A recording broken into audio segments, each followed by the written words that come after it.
আসসালামু আলাইকুম ওয়া রাহমাতুল্লাহি ওয়া বারাকাতুহু। ইন্নাল হামদালিল্লাহি নাহমাদুহু ওয়া নাস্তাঈনুহু ওয়া নাস্তাগফিরুহু ওয়া নাউযু বিল্লাহি মিন শুরুরি আনফুসিনা ওয়া মিন সাইয়্যাতি আমালিনা। মান ইয়াহদিহিল্লাহু ফালা মুদিল্লা লাহু ওয়া মান ইউদ্লিলহু ফালা হাদিয়া লাহু। ونشهد أن لا إله إلا الله وحده لا شريك له ونشهد أن محمدا عبده ورسوله الذي أرسله بالحق بشيرا ونذيرا وداعيا إلى الله بإذنه وسراجا منيرا. أما بعد فقد قال الله تعالى في كلامه المجيد والفرقانه الحميد. أعوذ بالله من الشيطان الرجيم. بسم الله الرحمن الرحيم. قل يا أيها الناس إني رسول الله إليكم جميعا الذي له ملك السماوات والأرض لا إله إلا هو يحيي ويميت فآمنوا بالله ورسوله النبي الأمي الذي يؤمن بالله وكلماته واتبعوه لعلكم تهتدون. وقال النبي صلى الله عليه وسلم لا يرحم الله من لا يرحم الناس أو كما قال عليه الصلاة والسلام. وقال الله تعالى في كلامه المجيد والفرقانه الحميد. فأعوذ بالله من الشيطان الرجيم. إن الله وملائكته يصلون على النبي يا أيها الذين آمنوا صلوا عليه وسلموا تسليما.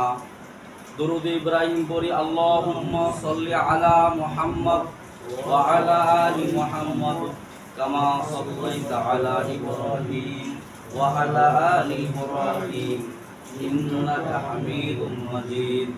اللهم بارك على محمد كما باركت على إبراهيم وعلى آل إبراهيم إنك حميد مجيد. اللهم صل على محمد وعلى آل محمد كما صليت على إبراهيم إنك حميد مجيد. اللهم بارك على محمد وعلى آل محمد كما باركت على إبراهيم وعلى آل إبراهيم إنك حميد. بلغ الأولى بكماله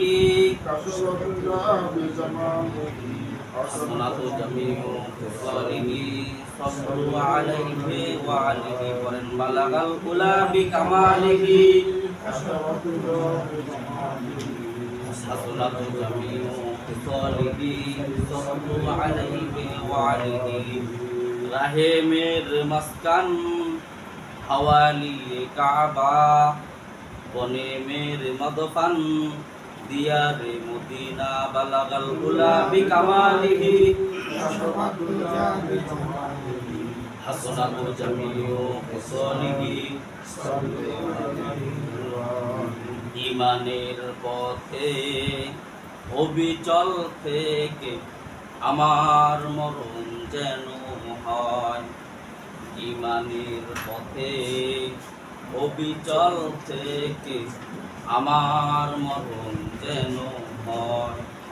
তোমারই কাছে মিনতি আমার, তোমারই কাছে মিনতি আমার।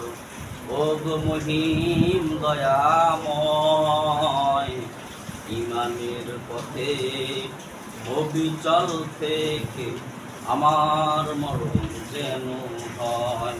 বলেন না আমিন। ইমানের পথে অবিচল থেকে আমার মরণ যেন হয়। আলহামদুলিল্লাহ, সমস্ত প্রশংসা সেই মহাপ্রভুল আলামিনের, যিনি আমাদের মহরম মাসের তৃতীয় জুমায় শরীর হওয়ার উপস্থিত হওয়ার তৌফিক দান করলেন। সেই মহান দরবারে আমরা শুকরিয়া জ্ঞাপন করি। আমরা সকলে বলি আলহামদুলিল্লাহ। আল্লাহ পাক কালামের ভিতরে বলেন, লা ইন শাকারতুম লা আযীদান্নাকুম ওয়া লা ইন কাফারতুম ইন্না আযাবি লাশাদীদ। যে বান্দা আমার নিয়ামত পায়, নিয়ামতের শুকরিয়া আদায় করে, তার নিয়ামতকে আমি আল্লাহ পাক বাড়ায় দিই, বলে সুবহানাল্লাহ। যে বান্দা আমার নিয়ামত পাইলে এবং নিয়ামতের না শুকরিয়া আদায় করে, তার নিয়ামতকে আমি আল্লাহ পাক চিনাই না। ইন্না আযাবি লাশাদীদ, সত্য আযাব দ্বারা গ্রেফতার করি, বলে নাউযুবিল্লাহি মিন যালিক। আল্লাহ তাআলার নিয়ামতও যেমন আল্লাহ তাআলার গজবও। যদি একবার আল্লাহ তাআলার নিয়ামত আল্লাহ তাআলা যদি খালি কাউকে দান করে, কবুল করে, বলা হয়েছে যে সে মনে করে যে দুনিয়া কামিয়াবি এবং আখিরাতেও কামিয়াবি। আর যে বান্দা মনে করেন যে নিয়ামত থেকে বঞ্চিত হয়ে যায় আল্লাহ তাআলার এবং লানত প্রাপ্ত হয়, আল্লাহ পাক তিন ব্যক্তিকে লানত দিয়েছে। এক নম্বর ব্যক্তি হইল, বলা হয়েছে রাসূল সাল্লাল্লাহু আলাইহি সাল্লামের নামে সে যারা সাল্লাল্লাহু আলাইহি সাল্লাম পড়ে না, দরুদ পড়ে না, তাকে কি দিয়েছেন? লানত দিয়েছেন। জিবরাইল আমিন বলছেন, তার সাথে সাথে নবীজিও কি বলছেন? আমিন। তার মানে কি? কবুল হয়ে যায়। নবীজির নামের শেষে কি বলতে হবে? সাল্লাল্লাহু আলাইহি সাল্লাম বলা কি ওয়াজিব? ওয়াজিব বলে দিয়েছেন আল্লাহ। এবং কি যারা বলেও শুনেও যারা বলে না, আল্লাহ পাক কোরআনের মধ্যে এক বর্ণনা বলতেছেন এবং রাসূলও বলতেছেন তারা লানত প্রাপ্ত, তার মানে কি দুনিয়া ধ্বংস করে দিবে, নাউযুবিল্লাহি মিন যালিক।